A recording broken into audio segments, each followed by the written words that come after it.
Allahabad high court ने इंदिरा गांधी का चुनाव रद्द कर दिया।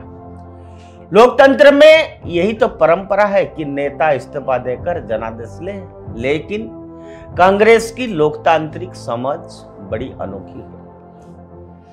सीधा आपातकाल, सबने देखा क्या हुआ आपातकाल में, देश जेल खाना बन गया था। उनका जो संविधान बचाओ आंदोलन उतने ही नकली है जितना कोई अपराधी खुद को संत घोषित करे। भारत का लोकतंत्र कांग्रेस से नहीं बल्कि कांग्रेस की पुरानी चालों से खतरे में है। लोगों को पता है इतने साल आपने शासन किया, आपने क्या क्या नहीं किया संविधान को तोड़ने के लिए।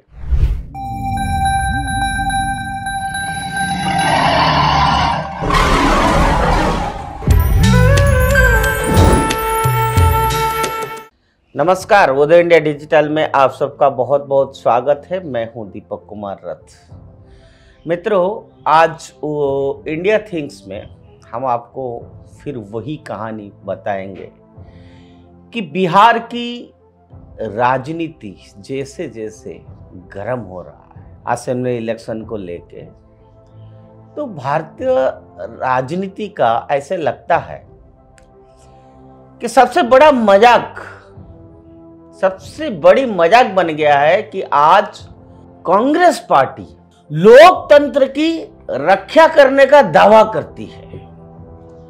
वही कांग्रेस जिसने लोकतंत्र को सबसे पहले बंधक बनाया, वही आज लोकतंत्र बचाने के लिए डंका पीट रही है। यह वैसा ही लगता है जैसे कोई डकैत चोरी रोकने का प्रवचन दे। मैं आपको याद दिलाना चाहता हूं 1957 की बिहार की बेगूसराय में पहला बूथ कैचरिंग हुआ और कोई नहीं, कांग्रेस की समर्थकों ने बंदूक की नोक पर बैलेट बॉक्स को लूट लिए। लोकतंत्र की पालकी को उसी पार्टी ने सबसे पहले लहूलुहान किया, जो आज बड़े गर्व से संविधान बचाने का नारा दे रहे हैं। और फिर 1967 को जम्मू कश्मीर को देख लीजिए आप, कांग्रेस ने बिना चुनाव कराए ही 61 सीटें जीत ली, विपक्षियों के नामांकन तक रद्द करा। यानी जनता वोट डाले या ना डाले, कांग्रेस का रिजल्ट पहले से ही फिक्स। अब आज वही कांग्रेस ईवीएम मशीन पर घड़ियाली आंसू बहा रही है। अरे भाई, पहले वोट डालने ही नहीं देती थी, अब मशीन पर आरोप लगा रहे हैं। और 1975 इलाहाबाद हाईकोर्ट ने इंदिरा गांधी का चुनाव रद्द कर दिया। लोकतंत्र में यही तो परंपरा है कि नेता इस्तीफा देकर जनादेश ले, लेकिन कांग्रेस की लोकतांत्रिक समझ बड़ी अनोखी है। सीधा आपातकाल, सबने देखा क्या हुआ आपातकाल में, देश जेल खाना बन गया था। प्रेस पर ताला लग गए थे, लाखों लोग बिना अपराध जेल में ठूस दिए गए। और आज उनकी वंशज जनता को लोकतंत्र खतरे में है ऐसे पाठ पढ़ा रहे हैं। 1987 का कश्मीर चुनाव तो कांग्रेस काले कारनामों की पराकाष्ठा है। नेशनल कॉन्फ्रेंस से मिली भगत करके धांधली की गई और परिणाम क्या हुआ? घाटी में हिंसा भड़की, हजारों नौजवान हथियार उठाने पर मजबूर हुए। आतंकवाद की आग में जलते कश्मीर की नींव रखने वालों की कांग्रेस का नाम सबसे ऊपर लिखा जाएगा। लेकिन आज वही कांग्रेस पार्टी शांति और भाईचारे का ठेका लेकर बिहार में गली गली घूम रहा है, बता रहा है। और आपको क्या लगता है, जनता भूल सकती है कि कांग्रेस ने कैसे डॉक्टर भीमराव अंबेडकर को हरवाने के लिए साजिश रची? बाबा साहब जैसे महान विभूति जिन्होंने संविधान गढ़ा, उन्हें संसद तक पहुंचने से रोकने के लिए कांग्रेस ने वामपंथियों से हाथ मिला लिया। कांग्रेस का असली चेहरा यही है। अपने स्वार्थ के लिए किसी भी महापुरुष को बलि चढ़ा सकते हैं। दरअसल कांग्रेस की राजनीति का एक ही फॉर्मूला है, सत्ता में रहो तो संविधान और संस्थाओं का मनमाना इस्तेमाल करो, सत्ता से बाहर हो तो उन्हीं संस्थाओं को कोसकर जनता को गुमराह करो। आज कांग्रेस यही कर रही है। कभी ईवीएम को दोष देती है, कभी चुनाव आयोग को, कभी न्यायपालिका को। आपने सुना होगा राहुल जी ने क्या कहा, भाजपा इलेक्शन कमीशन और इलेक्शन कमिश्नर के साथ अलायंस है, मिली जुली भगत है। सोचिए, जब तक आप सत्ता में रहे बूथ कैप्चरिंग से लेकर आपातकाल तक सब कुछ कर दिया। अब जब जनता ने आपकी कार्यकलाप से खुश होकर आपको किनारा कर दिया तो आज लोकतंत्र बचाने का अब ढोल पीट रहे हैं। जो काले कारनामा कांग्रेस ने किया है उसको ये देश अभी तक भूला नहीं है। और मुझे तो लगता है बिहार में जैसा स्थिति है, पता नहीं कौन जीते कौन हारे, लेकिन एक बात तय है, कांग्रेस के राष्ट्रीय अध्यक्ष की रैली में 500 लोग नहीं पहुंच पाए, खड़गे साहब के रैली में, और उससे उनका फ्रस्ट्रेशन बढ़ रहा है। करे क्या बेचारे। लेकिन मैं यह कहना चाहता हूं कि भारत के लोगों को समझना होगा कि कांग्रेस का लोकतंत्र प्रेम असल में लोकतंत्र प्रेम नहीं है, वो प्रेम सिर्फ सत्ता हासिल करने का उपाय है। उनका जो संविधान बचाओ आंदोलन उतने ही नकली है जितना कोई अपराधी खुद को संत घोषित करे। बूथ कैप्चरिंग, नामांकन रद्द, आपातकाल, कश्मीर चुनाव धांधली, अंबेडकर की हार की साजिश, ये सब कांग्रेस की असल पहचान है।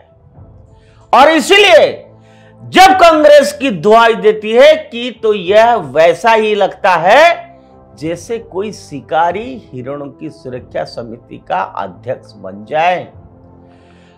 भारत का लोकतंत्र कांग्रेस से नहीं बल्कि कांग्रेस की पुरानी चालों से खतरे में है। लोगों को पता है इतने साल आपने शासन किया, आपने क्या क्या नहीं किया संविधान को तोड़ने के लिए। और जनता भली भांति अब समझ चुकी है कि कांग्रेस का असली घोषणा पत्र सिर्फ अराजकता, झूठ और सत्ता की भूख है। कब तक आखिर आपने जाति के नाम पे राजनीति करेंगे?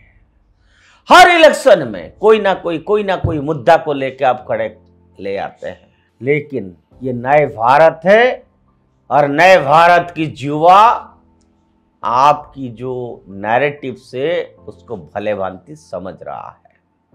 भारतीय राजनीति में अगर किसी नेता का नाम नाटकीयता का पर्याय पूरा हो चुका है तो यह है राहुल गांधी। कोई तो कहता है वो सोल्ड प्रोडक्ट है, बिक नहीं रहा है बाजार में।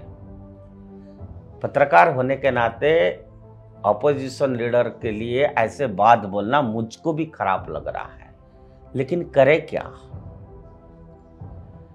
इतना कोशिश के बावजूद भी आपको हार का चिंता सता रहा है और लोग आपको एक्सेप्ट नहीं कर रहे हैं। इसलिए हम कह रहे हैं सोल्ड आउट प्रोडक्ट है, बिका नहीं है, रिजेक्टेड प्रोडक्ट है, सोल्ड आउट नहीं। और कांग्रेस ने हाल ही में बड़े गर्व के साथ प्रचारित किया कि राहुल गांधी ने पहाड़ तोड़ने वाली दशरथ मांझी के बेटे भागीरथ मांझी को घर दिया है। लोग पूरे बिहार में पोस्टर लग गए, सोशल मीडिया पर ताली बजी और राहुल को गरीबों का मसीहा दिखाने की कोशिश की गई है। पहले भी राहुल गांधी ने अपने आप को गरीब का मसीहा दिखा के कुछ लोगों के जाके घर में जाके खाना खाया था। बाद में उन्होंने कैसे बयान पलटा आपने वो देखा। सच्चाई क्या है? सच्चाई बिहार में अभी जो हुआ वो एक हफ्ता में सामने आ गई। भागीरथ मांझी पहले से ही मकान में रह रहे थे। राहुल जी ने बस दीवार पर प्लास्टर करवा दिया, जो 1 हफ्ते भी टिक ना सका और झड़ने लगा। पानी की टंकी छत पर लगाई, लेकिन मोटर नहीं लगवाई। नल लगे तो है, मोटर नहीं है, नल लगे हैं, पर उनमें पानी की जगह हवा आती है। ये हंसी नहीं तो क्या हो सकता है? अरे राहुल बाबू, जिस परिवार से आप आते हैं उस कम से कम उस परिवार का इज्जत का तो ख्याल करिए। ये कर क्या रहे हैं आप गुमराह कर रहे हैं जनता को। यानी कांग्रेस का घर असल में एक फर्जी नाटक था, आप नाटक कर रहे हो। यही प्लास्टिक है जिसमें राहुल गांधी माहिर है। दिखावा ज्यादा, असलियत शून्य। ये कोई नया किस्सा आखिर में नहीं है, ये बहुत चल चुका है ऐसा रील।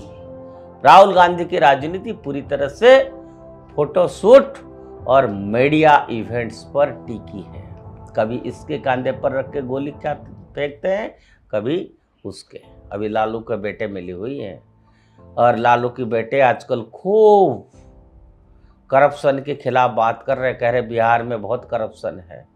और सबसे ज्यादा करप्शन कौन किया है ये कोर्ट ने बता चुका है।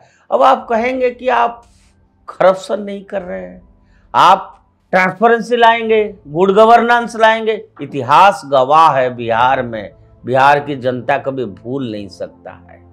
रेलवे मिनिस्ट्री में क्या काले कारनामा किया, ये बिहार की जनता भूल नहीं सकता है। नौकरी दिलाने के बदले में आपने कितना जमीन लिया, ये बिहार की जनता नहीं भूल सकता है।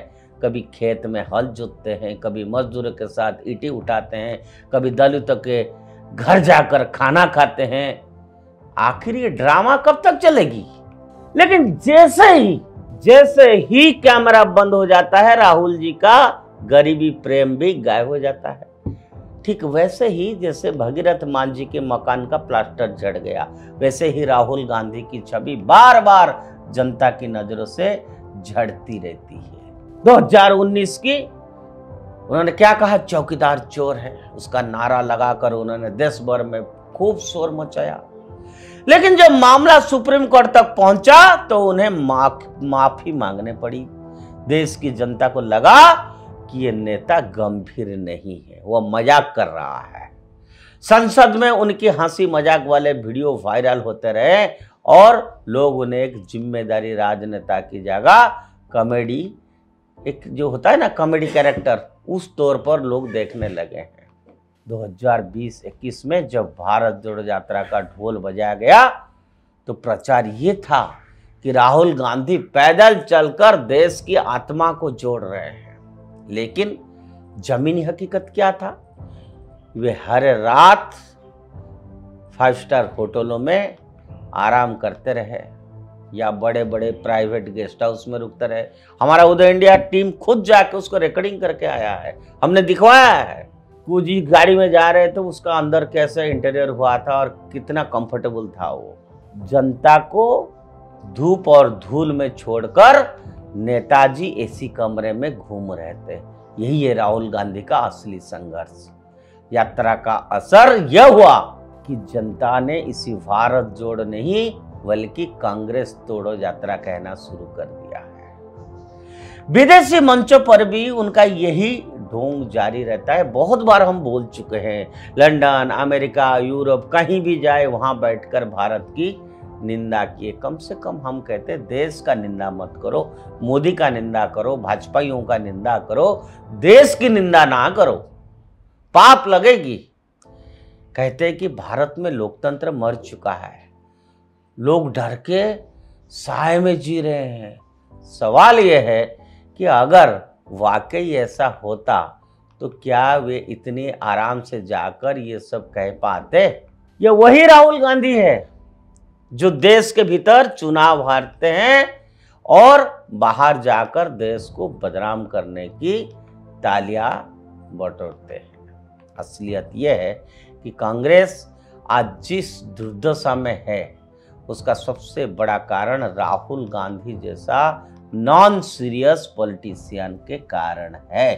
उनका मानना है कि कुछ कैमरे बुलाकर थोड़ी नौटंकी करके और कुछ बयानबाजी करके जनता को मूर्ख बनाया जा सकता है। लेकिन जनता अब समझ चुकी है कि राहुल गांधी की राजनीति सिर्फ थिएटर है।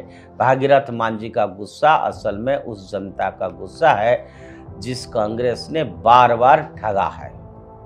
दशरथ मांझी ने अपने हाथों से पहाड़ काट कर रास्ता बनाया था, जबकि राहुल गांधी उसी रास्ते पर प्लास्टर लगाकर फोटो खिंचवाने लगे हैं। एक ने मेहनत से इतिहास लिखा और दूसरा हर बार नाटक से हंसी का पात्र बन रहा है। कुल मिलाकर देखा जाए तो राहुल गांधी की राजनीति अब एक ढही हुई दीवार जैसे हो गई है। जितनी भी प्लास्टर चढ़ाओ वो टिकता ही नहीं है। जनता अब असली विकास चाहती है, ना कि नकली प्लास्टर और विदेश में दिए गए भाषण। कांग्रेस अगर सच में वापस आना चाहती है तो उसे समझना होगा कि देश राहुल गांधी की नाटकीयता से नहीं, गंभीरता और ईमानदारी से चलेगा। और हम सोचते हैं कि इतने सारे बात बताने के बाद हमारा देश की इतनी बड़ी पार्टी कांग्रेस की नेता राहुल गांधी, जो कि प्राइम मिनिस्टर बनने में रेडी है, कई लोगों ने डिक्लेयर भी कर दिया। ममता दीदी क्या बोलेंगे पता नहीं है। अब उनको थोड़ा सीरियस होने दो। सीरियस होना पड़ेगा आपको, इश्यू को समझना पड़ेगा और जमीन पे उतरना पड़ेगा। लोग सोच क्या रहे हैं आपके बारे में, देश के लिए आपकी सोच क्या है। आज के लिए इतना। उदय इंडिया से जुड़े रहिए, उदय इंडिया सब्सक्राइब करिए। भारत माता की जय।